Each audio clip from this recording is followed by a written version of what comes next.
All right, that should be it. The meeting is now live. Okay. Please proceed. Thanks. Good evening, everybody. Thanks for coming out. Um, let's see. Darcy told me she can't make it, so no treasure input tonight. Why don't we just jump right in and talk about the Arts and Community Awards Resiliency package? We thought we were on track to have a large number of applications. We were almost halfway to 50 on Tuesday, before applications can come in. And historically, most of, the majority of our proposals, a strong majority of the proposals come in on the last day. And that didn't really happen this time around. So we just jumped from, 21 in hand to 54 total. Um, so we're not quite where we should be when it comes to a competitive, um, having 50 competitive applications. Have to imagine that not all 50 are going to be eligible in the sense that a number of these are duplicates. Um, we're not that far over 50 in the first place. A number of these are duplicates. One artist submitted 3 different proposals and just said, pick the best one. So I reached out to the attorney's office today and just to ask, you know, if only 40 applicants met the criteria and are really fundable, could we just change the denominator from 50 to 40 and award $2,500 awards instead of $2,000 awards? And she just said that would be changing the terms of engagement after the fact, and it would be cleaner just to fund what we can for now and then reissue a call. So that's where we're going to have to land. We got good exposure in the sense that a number of these proposals are new constituents for us. They're new art forms. They're individuals that haven't, to my knowledge, engaged with ACAC before. So that's good. And I really think we did all we could publicizing it. It was, in the media. It was in Flagpole pretty much from the first week onward. The A city lot of social media personal pushed it out. shares. Yeah. What's that? Oh, and I saw a lot of personal shares, just other artists Yeah, a lot of sharing. social. Yeah, social media, Instagram. It The county definitely, used yeah, its own social media accounts to push it forward. It was definitely hmm pushed out prominently. yeah. So 50 Andrew, was always. I don't I'm see, sorry. it seems like you're disappointed with the outcome, but I'm so happy that if we are able to fund every one that has merit, That has merit, yay, right? yay, and then if we have leftover, they could maybe reapply for extra or, because that's a lot of people in this tiny town, It's a right? lot of people. It will have a lot of reach, and arts will flourish as a result of these 50 projects. We'll get to 50 eventually. I'm a little disappointed in the final number, but again, this was always incredibly ambitious. You mentioned that there are several people who submitted more than one. So what is the final number that if are they is one individual only able to receive one, even if they are in a collaboration on a second piece? Like, what is our rule? Did we decide that one person couldn't receive more than one? That wasn't explicit stated in the application. I think it's always implied. No? Okay. I mean, people do work in multiple genres and multiple I things. think we'll have to. We didn't say that. I think we need to blindly review them, and if they meet our criteria, they get funded up to number 50. I would like to propose that. I think we'll have to wait and see. Helen, you're on mute.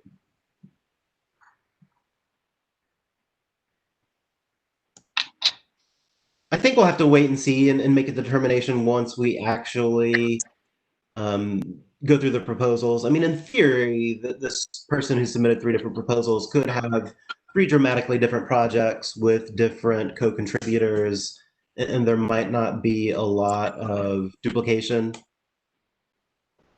On the bus shelter, there were at least 2 or 3 artists that had more than one submittal that was funded. That's true. That's true. Yeah, good for them. I mean, you know, in a town where getting your act together is important and the money was so limited, really. I mean, it's not a lot for someone who wants to make their living as an artist. So I think it's a good thing if they met the criteria and their proposals are sound. So I don't know. I was hoping we were going to focus on how our review process would take place, you know, looking at the criteria we have and turning it into something we could actually use to rate and have a kind of numerical cutoff. Like if they scored X and above, they would receive the money. Right, right. And that's again probably something that you come up with that score on the back end, probably not on the front end, because it's a fairly theoretical number right now until you're actually in the weeds and looking through the applications. Yeah, Misha, we already have numbers assigned out of 100. We have like this category, like community impact. I'm just kind of referencing off the top of my head, not looking at the RFP, but like community impact is say like 40 points out of 100, and then like something else is 20 points out of 100. That is already defined. So I think what Andrew's saying is like we don't need to decide right now at this very second. Okay, 80 is the cutoff. Like we should, you know, we need to go ahead and score them, and then we just like, you know, have a discussion on the subcommittee from there. Does that make sense? Absolutely. I just wanted to be clear that anyone who else is scoring, and have we decided, are we going to have teams looking at 10 each, or we're going to have to get all of them, each of us. That's really the only way to do this judiciously. The number's not 200, it's 54 applications. So yeah, the subcommittee, it's Andrew, it's myself. Gosh, it's been so long since we've met. I can't remember. So it's us, and then I think Patrice and Darcy. And Patrice, Darcy, and Montu. And Montu also wanted to be on it, yeah. And then now Misha. Okay, cool. Misha too. That's it as far as I know. So, Madeline, will you be taking the lead on creating that Excel sheet or whatever that we can fill out so we can have a document to easily compare ratings or something? Or do you need help with that? Madeline, I'd be grateful if you could lend your expertise there. Yeah, I can. I would probably just, you know, copy and paste sort of, or adapt. The one that I used with the biggest kind of panel like this I've ever been a part of was the recent Georgia Council for the Arts partner grant. So I would probably just lean on that spreadsheet template I already have, and then I can share it. And if that works, then we can use that. Yeah, and it would be good if we had all the submitting people, if it's not possible, okay, but if they could be blind reviewed or numbered or something, so that we're not ranking our friends. I mean, you know, I don't know if that's possible at this point. That's not going to be easy or really feasible with the way the application was laid out. The names are throughout the application in multiple spots. Okay, that's something to think about for the future, for sure. I think we can. I mean, I trust everyone on the subcommittee and in this, you know, on the commission generally to, you know, if there is a true conflict of interest, you would speak into that. And then we could handle it on a case-by-case basis. I don't think that, yeah, like Holly just said, if you see a friend's application, you can abstain from voting. I think we can handle it. I trust everybody's ability to speak about things objectively, though. And you know, I think we've always done a good job.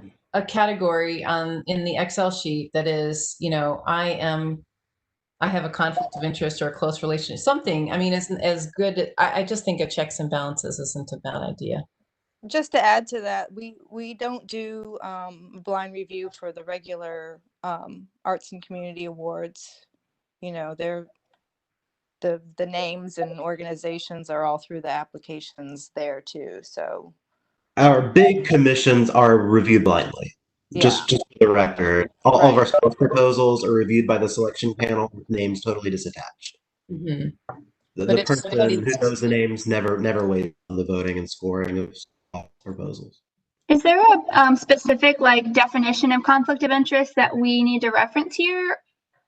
You know, as it relates to ACAC or something else, like an actual definition we need to refer to? rather than just saying, oh, well, I know this person, so I can't vote. Like, that doesn't seem realistic to me in a town that is our size. Yeah, we're all fairly embedded in these communities. I think just, knowing somebody is a little different to me than a clear conflict of interest. I think in the Historic Preservation Commission, we used to have conflict of interest was defined more in terms of you have an economic, business relationship with a person, and you could potentially gain, commissions or something like that out of the person. So, it's more of a business relationship. Yeah. In Financial the interest. poetry world, you can't submit to any contest where the person is your teacher, student, family member, or close friend. I mean, like, it just seems obvious. You could just recuse yourself if you met those criteria or had a business interest. I mean, it would be nice if we had something to write out these notes. But I would be more comfortable if, with such a large committee, if anybody had those kinds of intimacies, they could just recuse themselves from that. Their number wouldn't figure in. Yeah, that makes sense to me. I guess the only thing I would add from like my, very, very limited experience in this kind of thing was on that GCA panel. I think an added, because we were specifically working with nonprofits. I know that's not exactly the case here, but there was just an added layer of if you were on a board of this nonprofit within the last, I think it was year, then like you were asked to not submit a score or participate in discussion. That's the only thing I can think of to add right here, but yeah.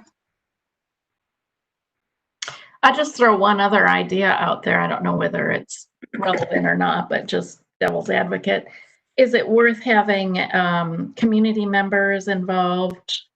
I know that's not typical for the community grants, but we do for our other commissions bring in community members, and maybe one or two of the commissioners might want to sit in on it. Just a thought. No, I don't have a real strong feeling on that. I thought about that early on, and if that made sense, and really why I was thinking about it is that if we could get somebody in the state manager's office or the attorney's office to help us push through some of the red tape that these proposals are going to have, I think a cohort model gets around that obstacle for me. At this point in time, I don't really want to bring anybody in on the evaluation just because we're asking for a lot of time, and it's a fairly last minute ask. I think we can handle this. We just need to set a schedule and actually execute on that schedule. And I think by month's end, if we could have these individually met and individually scored the applications, and if we could have a meeting, if not at the end of August, but certainly very early September, meet and determine the awardees and the cutoff. So, Andrew, didn't she say, Tatiana, did you say you could have them ready by Tuesday the 11th? Is that right? Or what date? Wednesday the 12th. Wednesday. The 12th? Yeah. Shouldn't we just try to do it as quickly as possible? If they're ready Wednesday, we could even do a kind of, I don't know, weekend, or get it done Thursday, Friday. I don't know. I would be in favor of not letting it sit until the end of the month if we can all clear. We We have can do a sooner than some deadline. of them. Yeah, we could, I'll share them with everyone. Everyone can look at them on their own time and read through them. And maybe we just set a deadline for scoring by the end of the month. Sooner than that would be great. I think it's about 10 hours of evaluation if it's 10 minutes a pop. That's my estimation. It could easily be 10 to 15 hours of evaluation for some of us.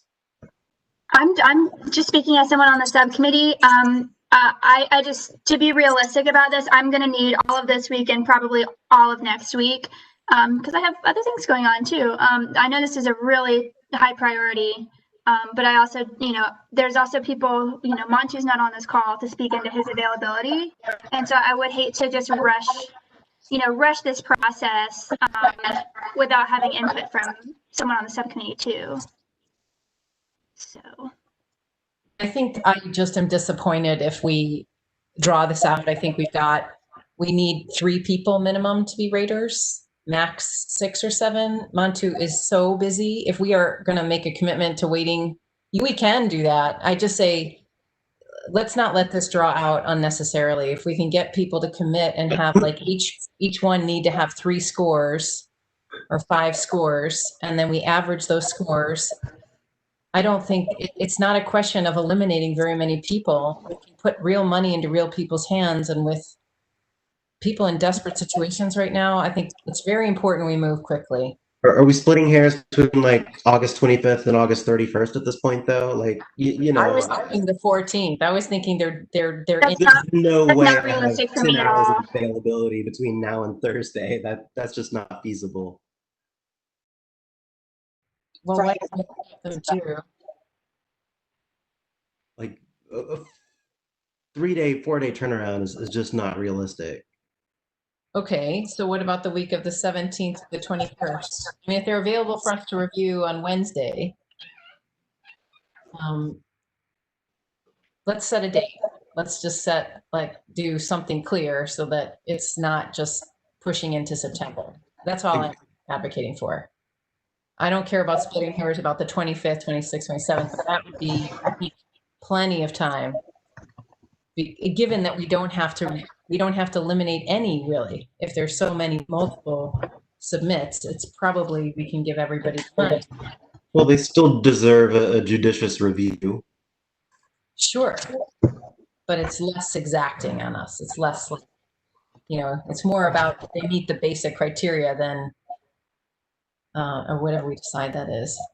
Hey, Misha, just to clarify something you said a minute ago, I thought what I heard you say was people on the subcommittee can read 3 or 4 of the applications. Are you suggesting that we don't all read all the applications? Well, one suggestion, since it's such a large committee, would be to have, how many people did you list in your numbering? May I ask again? You listed names. How many people?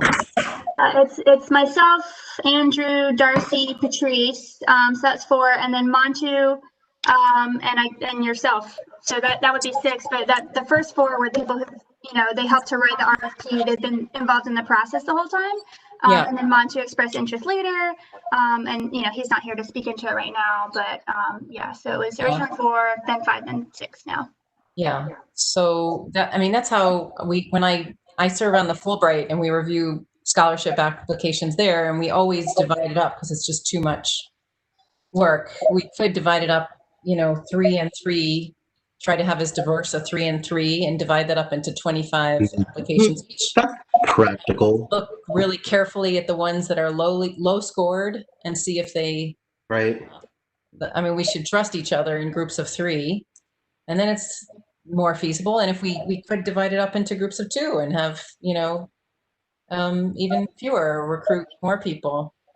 Anyway, that would be. I'd be okay with half. Does that work? And is that standard? I've seen it happen before. I don't remember what I was doing, but that works for me. Madeline, what are you thinking of? I just think that it's such a new thing that we're going to really benefit from. I mean, honestly, even I've, only been on this commission for a few months, but like even just using this kind of rubric, which is brand new, and these definitions which we've assigned points to, which are brand new, I really think that we need to discuss this as a group and not skip applications, because I think that would put us more in a territory, to me, again, with limited experience, that would put us in more of a position of like, to miss things or to have a conflict of interest or to interpret things. And I think that it would benefit the, new members, including myself, as well, to have the opportunity to really think about this and discuss it with people who, have different kinds of experiences, rather than separate these. Just given that this whole process is new and the rubric is new and so on. This is such a massive community project that again, yeah, I'm more comfortable reading all of the applications, and if that adds a week to the processing time, so be it. It's a week in the grand scheme of things. That's really not going to be the straw that breaks our back in 2020. And speaking to just what Madeline just said, being new and ex officio, so not really a part specifically, I would love to be a part of reading through just to get the experience and to get the all over, to be able to read all those grants. So I would love to be a part, but if we did it the one way, it would be, you already said we could cut it off at the number that we're already there. But, Right. Since Jan applied for one on behalf of the Arts Council, so I don't know if that's. Yeah, I don't think we can have those waters crossed there. So Okay. I appreciate the offer, and we could certainly, you could be part of the cohorts supervising these projects as they're underway. I'm good with that, and that could be a way of getting involvement. So I see Holly tuned in here to support it. Madeline is disagreeing with dividing the applications. I am just simply saying we need to hurry the process along, and so Madeline, since you're the most in disagreement and want to review all of them, but you also have limited time now, can you propose the date by which you would want to have everyone on the committee read all 50?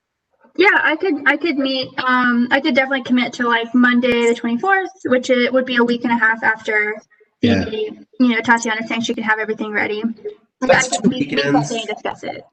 So that's great. So then we would have all the scores, and I think we need to have some possibility if there's 6 people scoring that we just have a majority have scored it. Like if somebody's delaying and we have 4 scores, I mean, what's the minimum amount of scoring? That's a good process. I like it. Okay, that means somebody doesn't have to read all of them and score all of them if they can't, and it doesn't hold up the process. I see. Agreed from Alan. Okay. I like that compromise. What's the number of people that need to score? What's the number of reviewers? At 6 least or 3 and to 6. Right. And then we'll average those scores and come up with a curve of, something like that. And then you're going to have another meeting on the 24th to discuss where you're like a check-in to see where everyone's at. And then if you have some that need to be further talked out or pushed out, you can present those as needed. Might be like a bunch of people are like, well, this would work if the group could discuss. I think so. And again, a lot of these proposals will need that, might have a component that isn't fundable, right? Or there might be a gratuities clause violation, and it might otherwise be okay.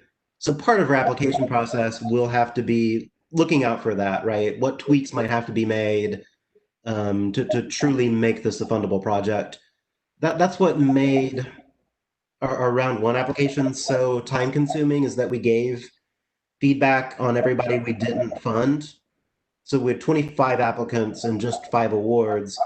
So the 20 who didn't get it, we took the extra time to give them critical feedback on how they could improve their submission, and we intended on that driving application volume for these 50 awards, and not everybody applied. Not all of these 20 people applied for round 2, so that's part of the shortfall as well. Anywho, the 24 sounds great. So you want to set a time for that? Oh, that's a terrible day for me. That's my daughter's birthday celebration. Let's not do that. The 25th sounds great. Sorry. If I can make it work, but I would be just terrible to do that. Kids' birthdays are precious. Okay, I mean, it's COVID birthday, so we were gonna do breakfast, lunch, dinner with different friends. That's why it's complicated, so I apologize for that. The Adorable 20th, plan. my schedule other than 11:30 to 12:30 is wide open. Okay. 25th at, let's say, 5 p.m.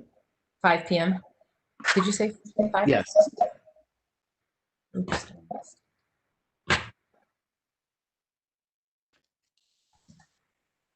Would you like me to schedule a WebEx meeting and invite everyone like we met tonight? Is that how you'd like to do it? You can share screens and things like that. Is that how you want to? Yeah, WebEx couldn't hurt. We're good with this format. Okay, I'll schedule that tonight at the conclusion of this meeting. Thanks, Stephanie. It could truly wait till tomorrow. Okay. I'll wrap this meeting up anyway, So we're also talking about the cohort structure, and again, we would have pair up and have 2 ACAC members or advisors. Marilyn, you were interested in being part of this, right? You're on mute.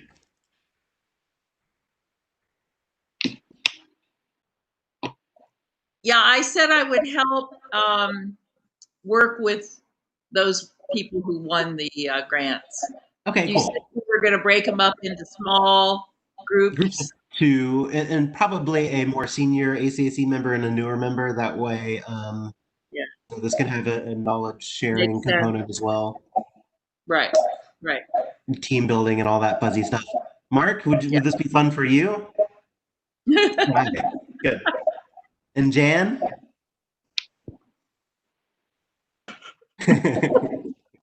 I definitely would love to do that. Dog doesn't get to be part of this, but can be a mascot. Okay, great. So are you guys okay if the selectors do the group formation?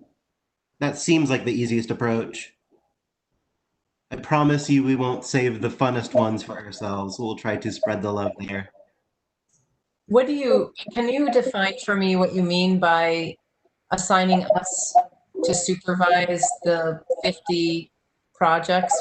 What do you Yes, mean by that? we talked about once they're funded, we will have a cohort model where we have 2 ACAC members managing a portfolio of however, like 7 projects each over the year, just to ensure that they're on track, staying on track, and we're there for advice or troubleshooting as the projects unfold. Yeah, just somebody they can like kind of liaise with and keep in touch with so that like not one person is getting all the emails or they don't know who to talk to about what situation. We can just kind of be there for them and poke them every once in a while and check in with them and see how they're doing. So is it one check-in with the recipient, answer questions? Yeah, this was defined in the minutes from last month. If you want to just double check like the specific things we had talked about, but it's really just what Patrice said. Like we talked about, and I don't want to freak anyone out with this, term, but we talked about project reports, which is really just a way to check in. Like I think we had suggested, we haven't really defined it, but suggested maybe bi-monthly, and all that progress report would be is like, have you made progress on your project? Because some people's, deadline for themselves might not be until, let's say, April. We just don't know until we read them. But it would also be a way for us to collect progress photos along the way, rather than having to sort of, in 6 or 8 months from now, go back and ask people to send us progress photos for the sake of the annual report. Is that right, Andrew? And also for social media, it's a way to really help connect people in the community with these projects. So that's really, I think that the model of the cohort model itself is really just trying to remove this sort of, mysterious barrier for people who are getting the funds with if they need some help from this commission or from other people in Athens. So it's really just about supporting the artists. And I don't anticipate it being very onerous. I think we're designing it to not be, but yeah, that's my The, thoughts. the Georgia Writers Association has a wonderful way to do that as a model we might consider, where the recipient goes into, I could ask them to share it with us. They themselves are responsible for going into the site and reporting when the event takes place and sharing images. And I think it's great to have a contact with us, but it would be really great if there was a responsibility each recipient had for submitting their images to a digital platform that would go automatically into our files. Is that already accounted for? Not yet. Again, in the application, we let artists know that there will be reporting until they've completed the project, which they have to have completed by the end of June 2021. But we didn't put a finer point on that, so we haven't broadcast it any further than that.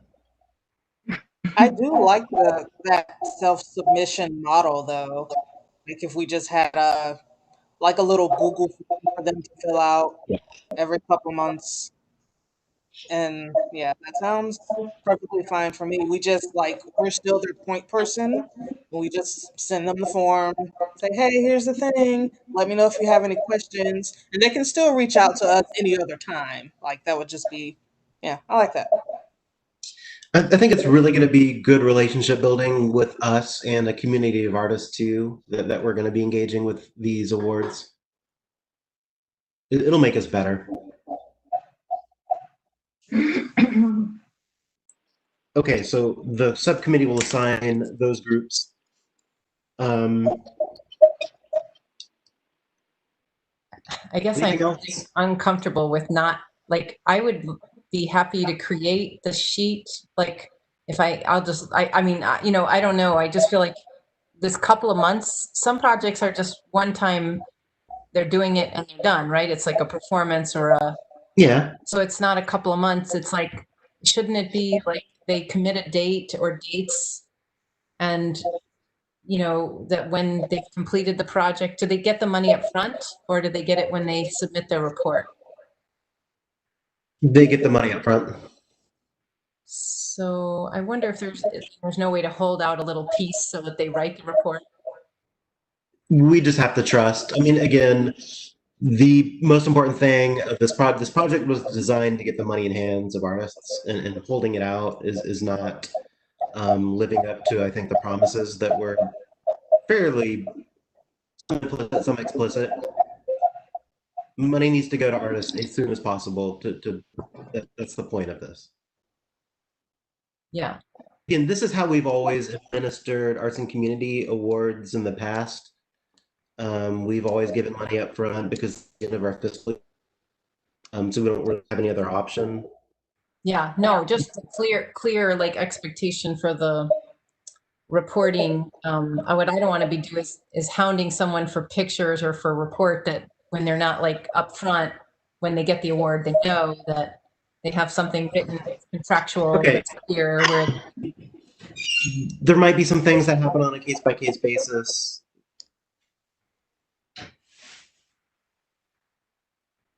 okay. Yeah, people know up front from the RFP, from the whole proposal process, that they're going to be, I mean, Andrew's already said this, but they know they're going to have to report about this and finish it by that date that he said. I think that we should talk about the one sheeter. I think that's a discussion for, no, I think that's a discussion for the subcommittee. We've already talked about it several times here. So that's just what I thought. But if we want to, or maybe it would need some offline kind of drafting. I don't know how easy it's going to be to talk about right now. That sounds good. Yeah. I will volunteer to work with you on the draft. Okay. Can I just,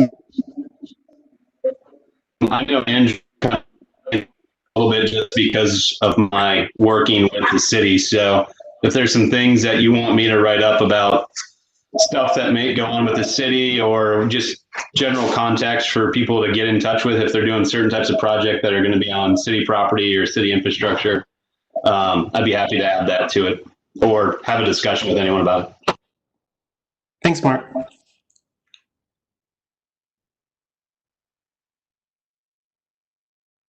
And again, that's the other kind of, that was the other impetus for this cohort model, is that we're going to have really good proposals that don't necessarily have clear permissions for the site that they've designed this project around.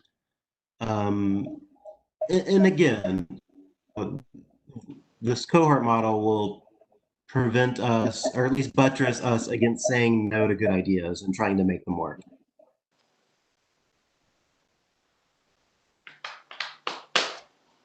Anything else on these awards?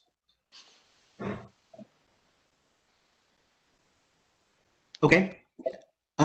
We talked about two things last month, and I totally missed the boat on both of them. I was going to send out an email to start having meetings for a new member orientation. I'll do that one. I'll get on that ASAP. We'd also talked about a de-accession committee.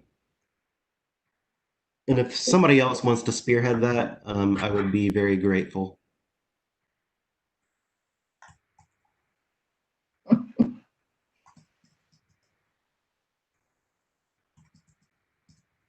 Mark or Andrew, what did you say that second committee was called?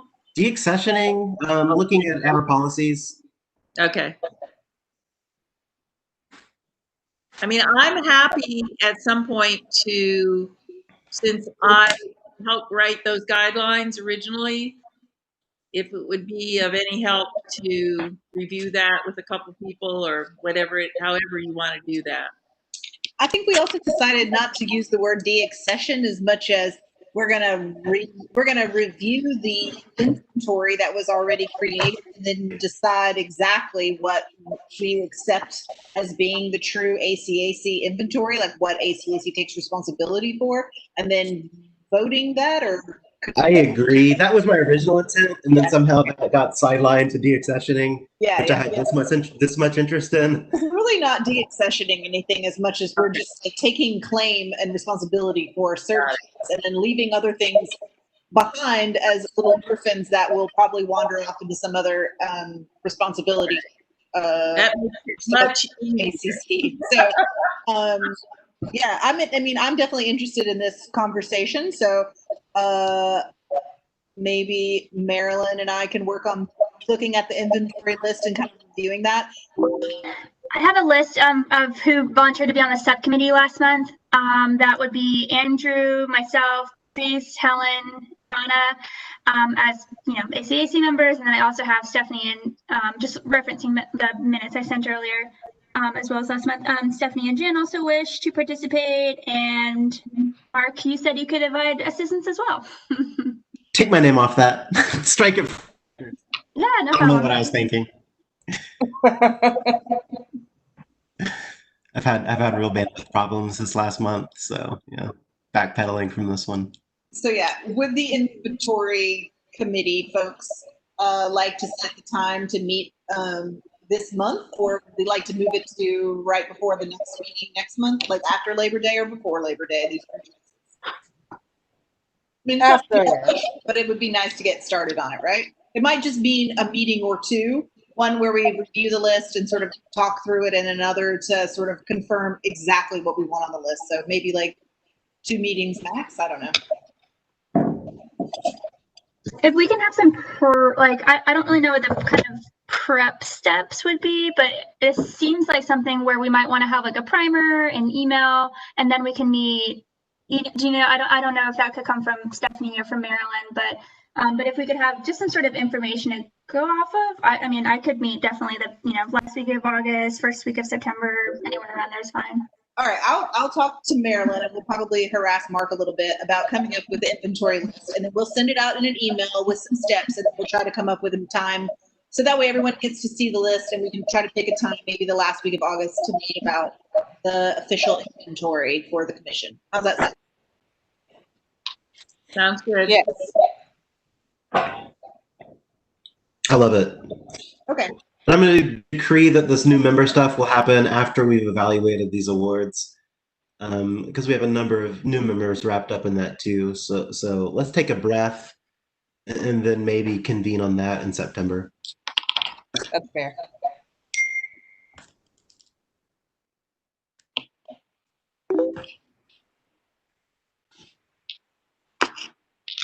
Also have Dudley apps due the end of August as well. Yeah. Proposals. Have any proposals come in on that? Not yet. We did have about 8 people ask for the same information, which we had to go Oh, back that's right, with. because we wrote. Yeah, we had to go back with SPLOST and Yeah, that's right. so we do have updated specs on the application. Jeff replaced those. So there were a lot of questions just about the site and the size of the buildings Right. that weren't really clear in that first map. But now we have more detailed specs of the building, so people doing murals can get a sense of the height and Right. width, and just the design of the buildings themselves. If someone wanted to do a sculpture or bike rack to complement, they would have a general idea of what these buildings are going to look like. Thanks, Tatiana. I forgot. I kept getting those emails. There wouldn't be anybody who would have No, committed. yeah, it was but we're right on track. It was about a week. Took us a week off course, but I think it's okay. So, and everyone's updated that asked about it. So hopefully going forward, they have what they need. Okay. Holly, is it time to talk about projects?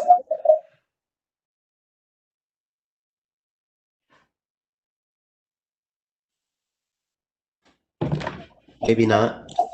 Okay. Having some audio issues. Sorry. Okay. Am I back? You're back. Okay. Cool. So yeah, projects. Just a few things to update you on. As we just mentioned, the Dudley Park applications are open with that new update. A little bit more detail on the sizes and stuff. So let's keep pushing that and advertising that opportunity. That will close August 30th. Then we have good news about Whitehall. So, the Whitehall selection had been put before Mayor and Commission in the July meeting, and they tabled it. They wanted more. And then at the August meeting, I saw that they approved it. So with change, they did say approved with one change, and that is that they require the artist to use a matte finish on the artwork instead of a shiny finish. And I think that was, I believe they cited a safety concern for the reason for that change. Yeah. So that's good news that hopefully can go to contract now and roll forward. Then there's been some movement on the Play on Pianos project. So phase 2, first let's talk about phase 1. So phase 1 are the 4 pianos that are out there in our community and that need to be moved indoors. And so one of them, the one at the Center on Council on Aging, that one actually we don't have to worry about because it is already on rollers. It was originally set up so that they could roll it in and out as needed. So that one's and it's staying put on that property. So that one's we can check off the list. The other 3, Grace has been in touch with, let's see, the Career Academy because they're interested in taking one. And so she's circling back to them. They had shown interest back before COVID. So she's circling back to them, and hopefully they'll take one of them. And then that would leave the other 2. So one of them, the one that's at the library, is really popular. I know many of us have mentioned seeing people play that one when we go to the library. So Grace was wanting to know if you guys concur about asking the library to just keep it on. And that would be in the outdoors if they're open to that, basically for the life, however long it can survive out of doors. I have something to add to the library piano. Okay. I do the exhibitions at the library and work with a lot of those folks, and yeah, they love the piano. They love that it's there. So not to speak for them, I can reach out to them. I'll reach out to Van, and but I have a feeling that they would be inclined to keep it there because Cool. it's very beloved. I'm 100% for it staying there, and when it reaches the end of its useful life, it just gets pushed off a cliff or whatever, truly deaccessioned. Okay, Tatiana, I'll let Grace know that you're gonna reach Yeah, out to Van. I'll reach out to the library and Okay. ask them. Yeah. Cool. So then that would leave us with one more that would still need a home from phase one. And so I don't know, there was a couple of places that had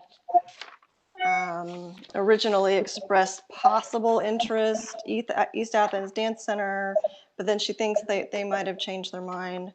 And the other one was Sparrow's Nest, and I think she said that she was going to circle back to Sparrow's Nest, but she thinks their space might not work after all, space constraints. So she's going to check on those, but we may need to find one more home for the fourth one.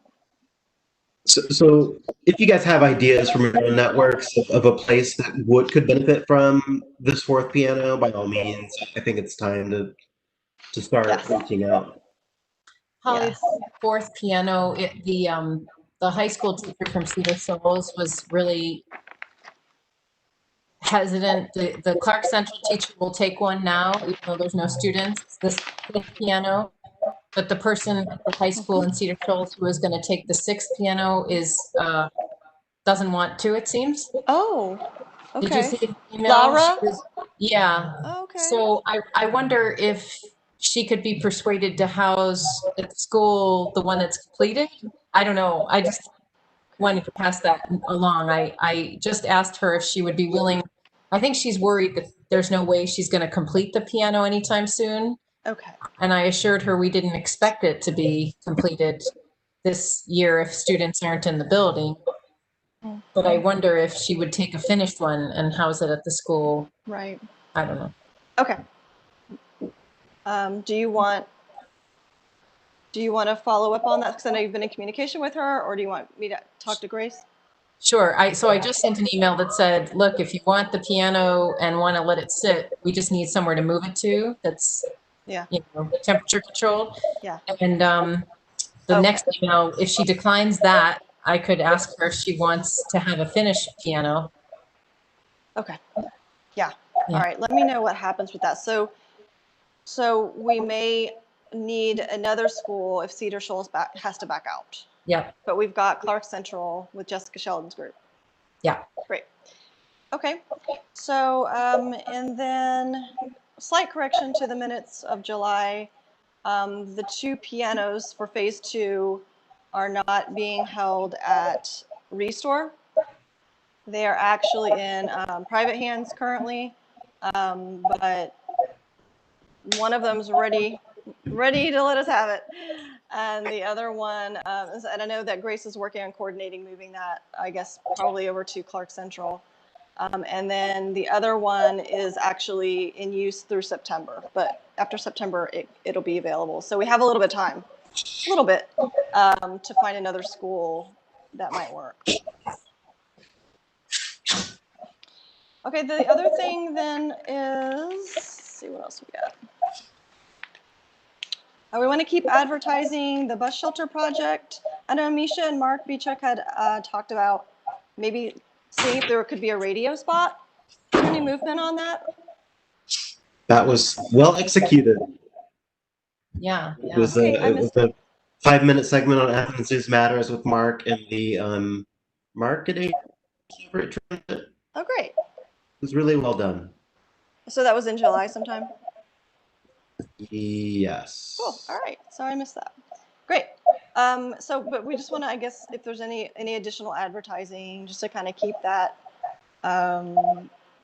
keep people's awareness that project is finished. I know I keep noticing new ones all the time when I'm out and about, which is not as much as usual, but okay, what else do we have? I know that the Clayton Street project contract is proceeding.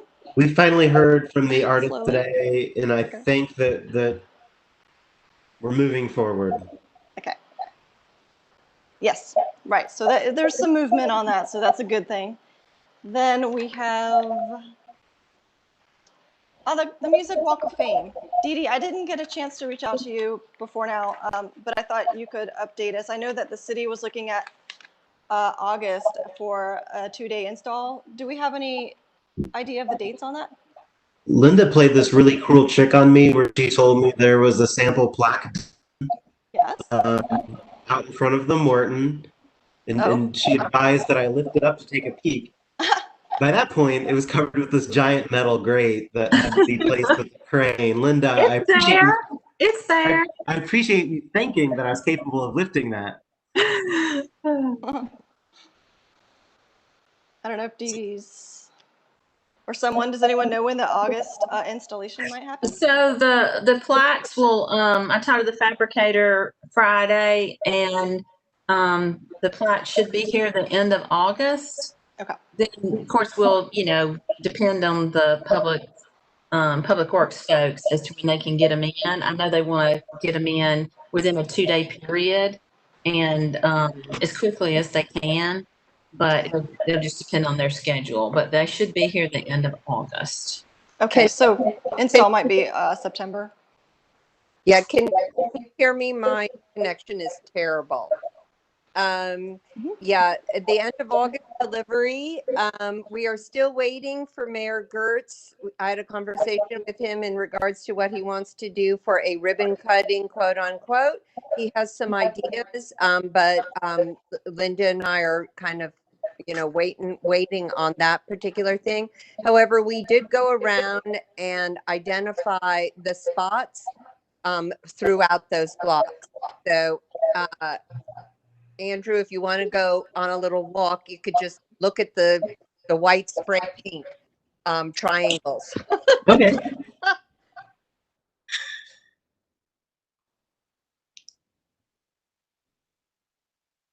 That's great.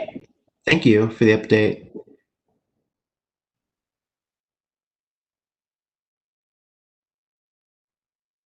Holly, other projects?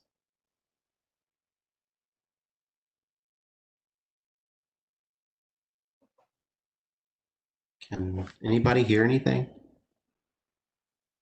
Yes. Here. Okay. And is there any follow-up on the poet laureateship? Did that get submitted, and where? We need to review it. So now, that's the other thing I forgot from last month. Okay. Nisha, I'm gonna send it It's ready back. to go. Yeah.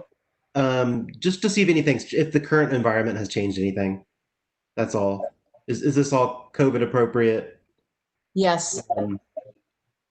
We need poetry and art more than ever. Well, I'm not saying cancel it. I'm saying, do we need to tweak it? So I did some heavy edits probably after you touched it just to clean it up. I'll send it back to you just so we can ratify it. Okay, I thought we had already done that. But I would love to confirm and go through it. Yeah, all I'm saying is like it was ready to go in January, and it was. Has anything changed? Have our realities changed enough that we need to make a material change to the proposal? Stephanie, are you capable of submitting that as an agenda item? Yes, I can do that when it's ready, and you just need to send it to me in an email that clearly says this is ready to submit to the mayor commission, and then I will take it from there. Okay, great.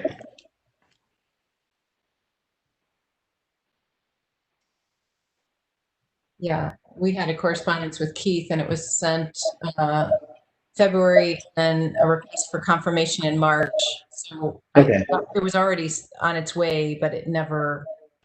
So I'll just send this to you, Stephanie. It's already in form and everything. It's formatted beautifully. So I'll send it to Stephanie and Andrew now, and nothing has changed. I don't think anything is. Poet laureates. I can't imagine COVID makes any difference, but if you want to review it one more time to make sure. I'll look it up one more time. Okay, great.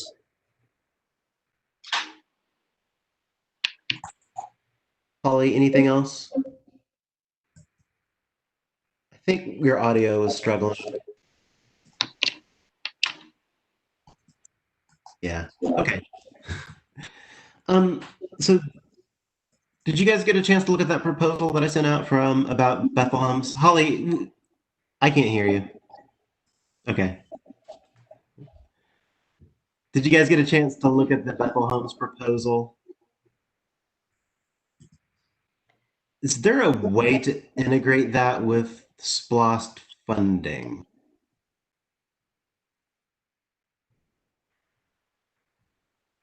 You know, the thing that jumped out to me is that it's such a temporary thing. You know, the artworks are proposed to be on display for 6 weeks, and I think that's, and then, you know, and then be demolished. And I think that would be really problematic. You know, I don't know. I think that's something for SPLOST people to look at, but I think that'll be a tough sell since we're supposed to be investing in permanent artworks. Right.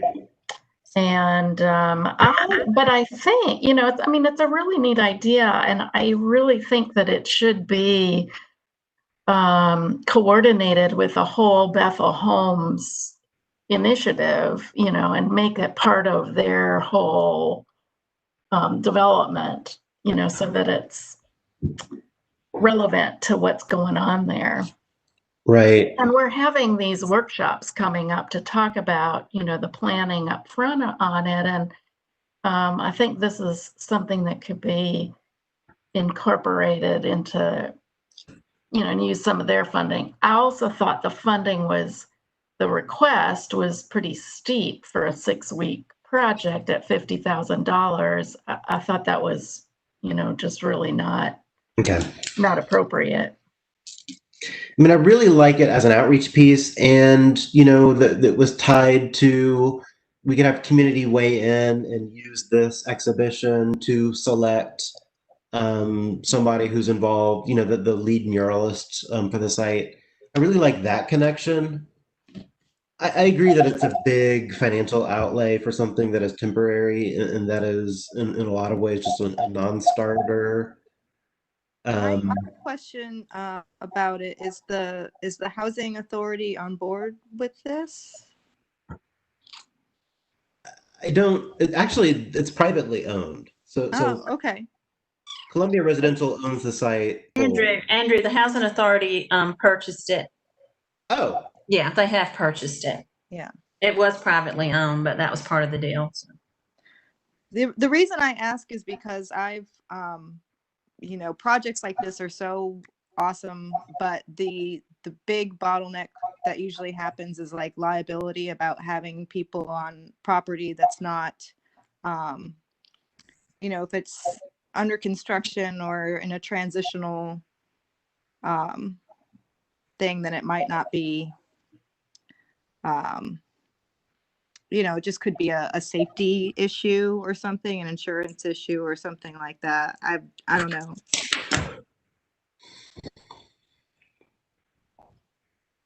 So they would have to, like, the housing authority would have to be on board with it. Right. In terms of, you know, liability and just the site itself. But otherwise, I think it's a great project. It's just a matter of, you know, sometimes projects get hung up on stuff like that. Yeah. I know it's a tough lift. I don't want to say no to it outright. You know, Andrew, I think that we should bring it up or you could perhaps raise it or shine a light on it in the whole conversation coming up. Right. Oh, and I certainly plan to. Yeah.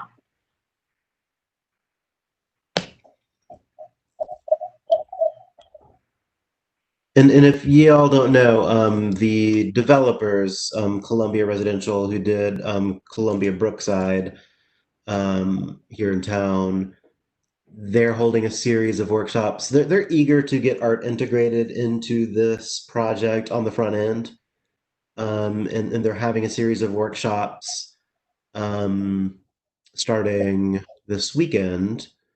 Helen and I are participating in with some community stakeholders and a whole bunch of other folks. If that's of interest, I can share the information to our listserv, and you guys are welcome to sign up for your own workshop. If any of those workshops speak to you, you're welcome to sign up for them yourselves. And that's what I wonder is, could this proposal be tweaked or adapted? You know, other communities have done really interesting things with housing that was about to be demolished. And I get that it's usually not government sanctioned. Usually it's done by a community nonprofit. And again, we would need to be very official since this is a housing authority site.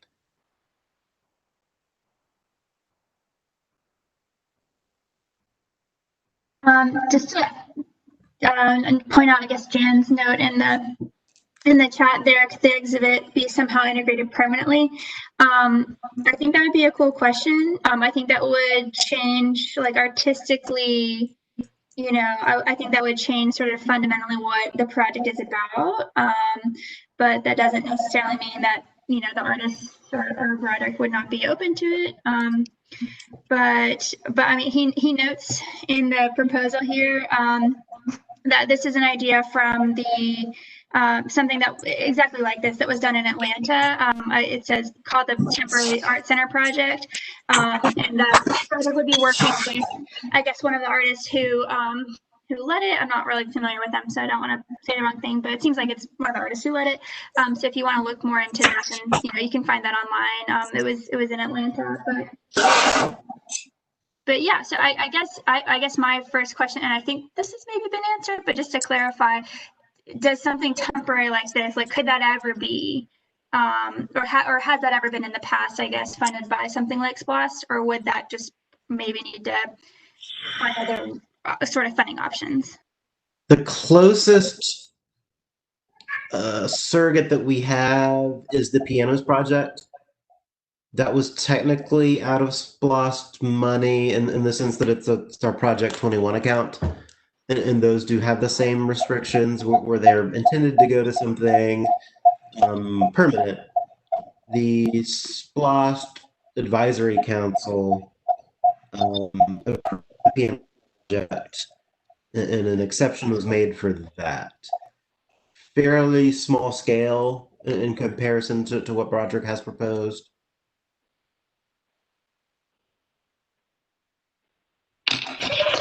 Do you think there's any chance there could be components of early on and temporary, and then Broderick does the same type of mentoring for something longer term when the new structures are built? That might give it a little bit of a chance, just because I know the commission's huge on this idea of mentorship and all the other parties that Broderick was highlighting who he was looking to focus on and getting that sort of work done. I mean, that was a big component of it, was Broderick teaching a bunch and getting folks into the public art world. If it bridged from the early on demo phase into the long-term building phase, there might be a little bit more appetite for something like that.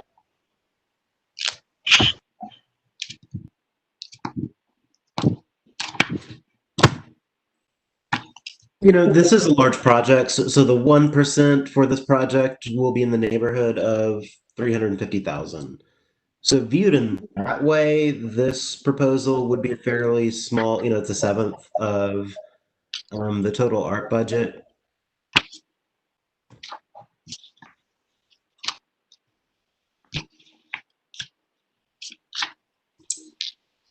I feel like I want more information about how the artists will. I see the artist talks, and so I know some of these artists don't live here, and some do.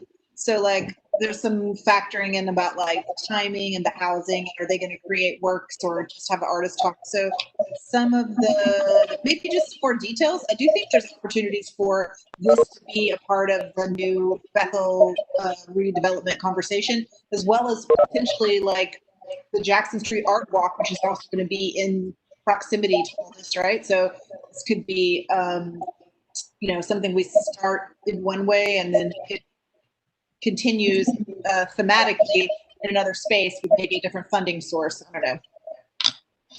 It's an awful lot of artists, but I also think that it would be a really rich opportunity. I think that brings up one other point that just crossed my mind. The community is in Athens-Clarke County is making a huge commitment to art to this project just through our percent for art, which, you know, obviously isn't project dependent. Well, I mean, not to the degree, whatever, never mind. But anyways, if the folks who are buying into this wanted to kind of put some of their money where their mouth is, they could fund a portion in the beginning part that we can't necessarily fund if it has this temporary component to it. And we could demonstrate to them that we're coming back with 350. Maybe we could even use some of our matching funds to add a little bit more. Not that we need to add more than 350, but it might just be another way to look at it. If you can convince them that, hey, look what the community is doing for you. If you could chip in for this earlier temporary component that we can't fund, they might be able to use some money that way. I like the suggestion. Yeah, I think the people to tap is the Columbia, the developer. I think that's the person that needs to be brought to the table to really bring them more into use this as a way to link their work with the community. I mean, it could be a great way to start building relationships and trust and that kind of thing. And you know, maybe they could be convinced to fund some of this, like you were saying, Mark. Can we pre-commit SPLOST funding for, or does that have to be bid or RFP put out? Are there rules about how that money is awarded? That 350,000. Can we just say, oh, we're gonna give it to somebody to do their thing, or does it have to go through a standard process? I think that's a question. Yeah, I don't know the answer to that question. No, we have to go through the process. We have to go through the RFP process. So yeah. I don't think you can say, well, you go ahead and spend your money now and you may get money later. I get what you're saying, Donna. You're saying, like, do we have to almost give them like what an artist is going to do with the proposal, what the permanent proposal would be, what that would look like? Like, do we need to do that part first before we do the first part? Well, someone said if we or just make a commitment that independent person could put some money up front and SPLOST could fund it later. Well, we don't know that the SPLOST would fund this later. Right. Not this part, but another art project for sure. Right. Not this on the site. Yeah. That's all I was saying. Yeah. I understand. I think the housing authority definitely needs to be involved on the front end. Yeah. As well as Columbia Brookside. They may already have some sort of, you know, idea to do something like this. So it might integrate with something they're already thinking about. I know they've had several, you know, meetings over there with residents and that. So I think that's, well, I think, you know, we need to find out from SPLOST, can SPLOST funds even be spent on this? I think I was just looking at a little implementation guide for SPLOST projects from our little handbook, and it says, this project obtained funding from another source, such as capital budget, grant, or donor, but cannot be realized to its full potential without additional funding. So there is an idea that we could maybe put together a few pieces of funding, and it could be, you know, maybe played out a little bit. So we might have to circle back around with Roderick and see if he can detail out a stronger timeline, maybe. And then we can talk to Columbia developers. I don't know. maybe, I'm not sure how to develop this, like who's the lead point for it? Is it Broderick? Probably. Probably. Okay. Okay. I didn't get that email explaining the project, but if it has something to do with us, can we even begin to think about spending that much money on one person's proposal? If, Right.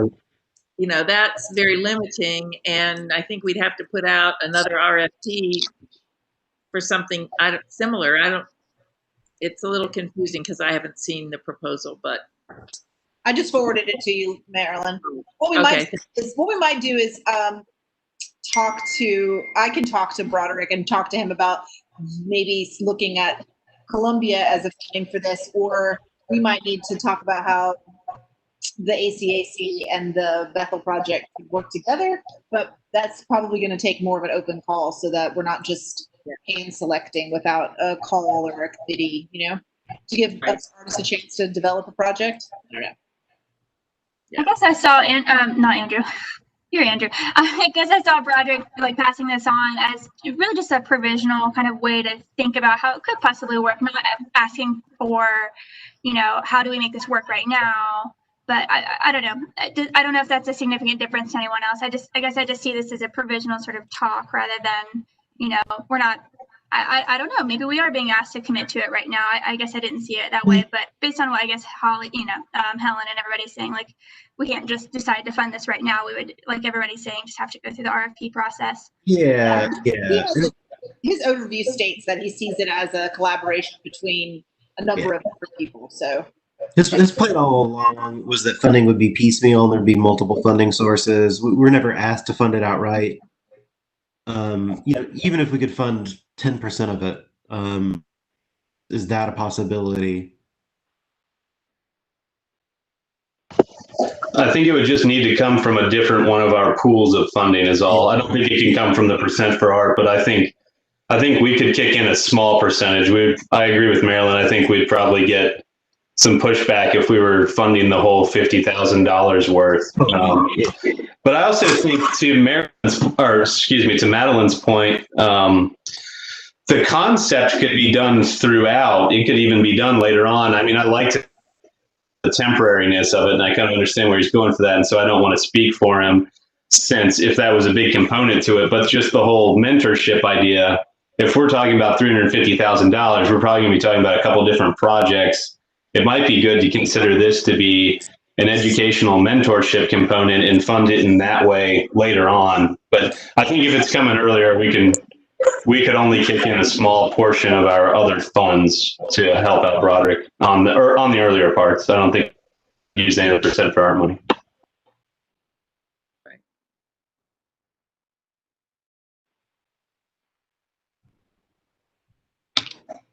Okay. I'll pass that along. Cool. That's it for me. And we can't hear Holly. Anybody have anything else to add? Any goings on, which is how we used to conclude our meetings, remember? We still need a vote to pass the minutes. Oh, okay. Oops. Can I get a motion to approve July minutes? I'll move to approve July minutes with the change that Holly had indicated. Okay. This is Linda, a second. Sounds great. And then what do I say at this point? So Any discussion? Yes. Anybody No have anything to add? I'll vote. I'm good. That was really terrible. Okay. I'll try again next month, y'all. I did want to say that I don't know what it is, but there's something going on at the where the chicken thing's supposed to go in. Oh, good. We're working on that this afternoon, so I don't know what's going on. Sort of extension, yeah. Yeah, the extension office. They're there. Cool. Is that your neck of town? Is that around where you? Yes. Okay. Thank you for keeping eyes on that. Yeah, I'll reach out to them and see if I can get some progress pics. Yeah, Cool. yeah.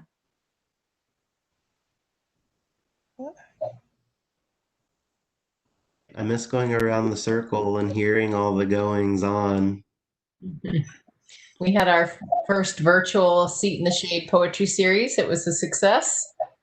All right. Great. We had 2 visiting poets from Asheville and the student reading, and we had a nice crowd from around the U.S. and a couple of disabled people who were really grateful they could come, that said they could never come before. And so that was really neat. That's amazing. That's always such a great event in person. I'm glad it went well digitally. Yeah, it was really, really rewarding. I can't really share any details yet, but the press release about the Get Artistic program for this year will be issued on maybe Wednesday, sometime this week. So we'll be disclosing our the partners we've identified to sort of support and partner with this year, and then some other sort of just fun components related to the program. So keep an eye out for that. Cool. I have a virtual artist talk with, or I should say virtual studio visit artist talk with Richard Olson coming up on the 27th. And that'll be on Facebook Live with the Stephen Thomas Museum, because that's part of we have Richard's art up until September 5th. But so. Cool. He's a former, he used to be a UGA professor. He's retired now. So some of you probably are familiar with his work. Well, with or without COVID, I think one exciting development for ACAC in the community is these Arts and Community Awards, times 55. Arts are really going to flourish in this environment or our next chapter, and that's truly exciting. There's a couple of in-person, in real life gallery openings soon. There's Tiny Act Gallery's having a socially distanced opening this Friday or Saturday, I think, featuring James Burns, local graphic designer. And then Attica is opening a show, let's see, is that this weekend? Yeah, on August 15th. Another socially distance opening reception, and both of those places are open by appointment. So it's really nice to be able to see art again in more spaces. UGA libraries are open to the public for some reason as of today. Special Collections Libraries has our 3 different galleries, and we have strategies of suffrage, talking about the centennial of the right to vote for women, and that is up until further notice, I think, due to COVID-19, I think for the rest of the year. So come see it, but also, if you want to stay home, that's Okay, it's cool. So they have new exhibitions even. well, they're not new. It's just that everybody went home as soon as they went up. Fair enough. New to us exhibitions. They always do a good job. I'll stop. Any other art updates?